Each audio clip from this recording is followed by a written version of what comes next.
Story which is pouring in, wherein in what can be seen as a precursor to the high voltage 2024 battle, BJP has won 4 out of 7 assembly seats in 6 states. So the BJP candidate Bhavya Bishnoi has emerged victorious in the Adhampur assembly by-elections with a significant margin of over 16,000 votes. So a thumping victory. The Kejriwal magic failed to work in Haryana's Adhampur. The Aam Aadmi Party candidate was not only decimated but also lost the deposit there. Also, it was a strength test for both Mahagathbandhan and the BJP in Bihar, because this was the first bypolls after Nitish broke severed ties with NDA in the heavily populated Muslim region Gopalganj. The BJP managed to retain its seat but narrowly. Now remember, in 2020, the BJP had won the same seat by more than 35,000 seats, and it is also the home district of Lalu Yadav. So let's also talk about the other constituencies that went to polls. Mokama as well voted for the Gathbandhan. Here the RJD candidate, who is jailed Don Anant Singh's wife Neelam Devi, won by over 16,000 votes. So the BJP now claims that it has successfully increased its vote share in the constituency. Both the JDU and the RJD in fact claim that the BJP does not have any reason to celebrate, but the BJP is saying that our vote share has increased, and that's a significant development. केवल sympathy factor होने के बावजूद भी 1700 vote से ही हमारी गोपालगंज में हार हुई है। यानी जनता जो है गोपालगंज की, जो बीजेपी का जो कोर वोटर है, वो कहीं ना कहीं से जो लोग क्लेम करते थे कि फलना जो है हमारा ही वोटर है, उसमें महागठबंधन के लोगों ने सेंध मारने का काम किया है। और हम सभी महागठबंधन की जितनी पार्टियां हैं, उनके नेताओं को, उनके कार्यकर्ताओं को भी धन्यवाद देना चाहेंगे। हम माननीय मुख्यमंत्री जी को, हम पार्टी के नेता को धन्यवाद देंगे। सभी धर्म के लोगों ने, जाति के लोगों ने वोट देने का काम किया है, तो इसके लिए सभी लोगों को धन्यवाद देते। गोपालगंज और मोकामा की जनता को बहुत बहुत धन्यवाद। हमने बेहतर प्रयास किया और गोपालगंज में न केवल हम अपनी सीट बचाने में कामयाब रहे, बल्कि मोकामा में भी पहली बार भारतीय जनता पार्टी 27 सालों बाद चुनाव लड़ी और आज तक के इतिहास में विरोधियों को जो सबसे ज्यादा मत मिला है, उसमें हमें मोकामा में मिला है। यह चुनाव भारतीय जनता पार्टी बनाम 8 दल थे और उसके बावजूद हम यह नतीजा दे पाए, इसके लिए बिहार की जनता को धन्यवाद। देखिए, जदयू बीजेपी से अलग हुआ, आरजेडी के साथ गया, महागठबंधन बनाया, फिर भी गोपालगंज में भारतीय जनता पार्टी को ये लोग हरा नहीं पाए। जहां तक मोकामा का संदेश है, मोकामा में तो छोटे सरकार लड़ते हैं जिनको अनंत सिंह जी को कहा जाता है, और वहां भी आरजेडी, जेडीयू, महागठबंधन मिलकर लड़े, फिर भी उनका मार्जिन घट गया और वहां भी भारतीय जनता पार्टी ने बहुत ताकत से लड़ाई लड़ी। लोकसभा के चुनाव में 40 की 40 सीट हम लोग जीतेंगे। Well, Aditya is joining us live with the details. Aditya, bypolls were very, very crucial because this was the first test really for the BJP and the Mahagathbandhan as well after Nitish parted ways with the BJP.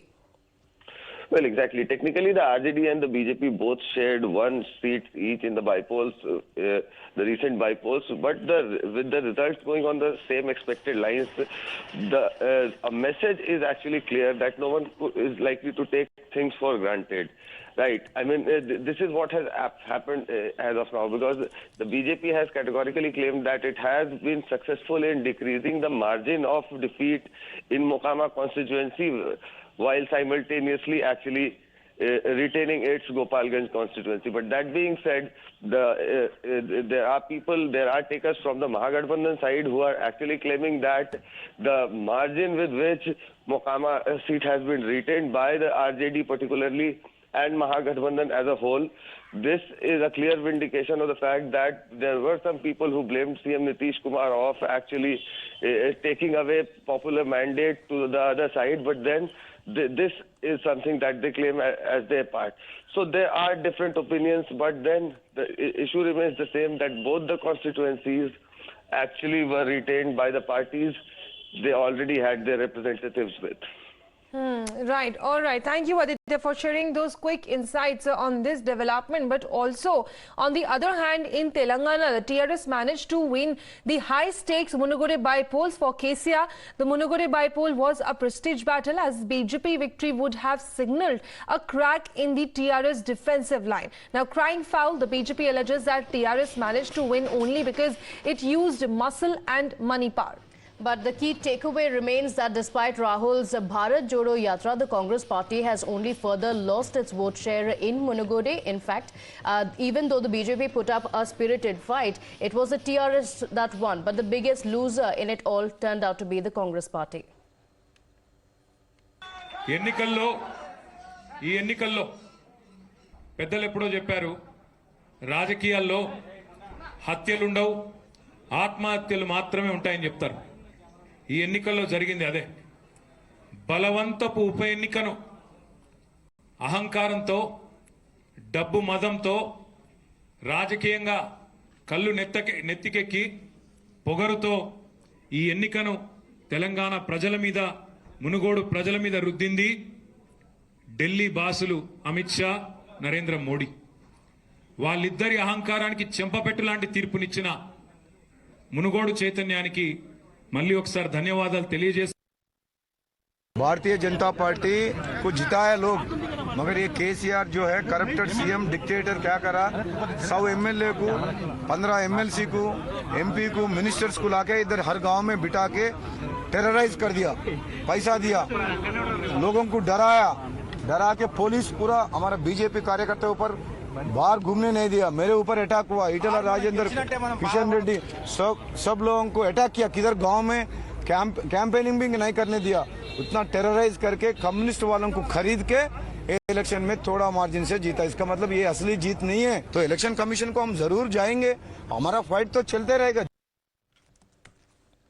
All right, roping in Soumit over the phone line. Soumit, as far as Munugode is concerned, TRS of course managed to win, but it was a tight-knitted fight, and it is surely a sign that in the coming assembly elections, BJP versus TRS is going to be a fierce battle to watch for.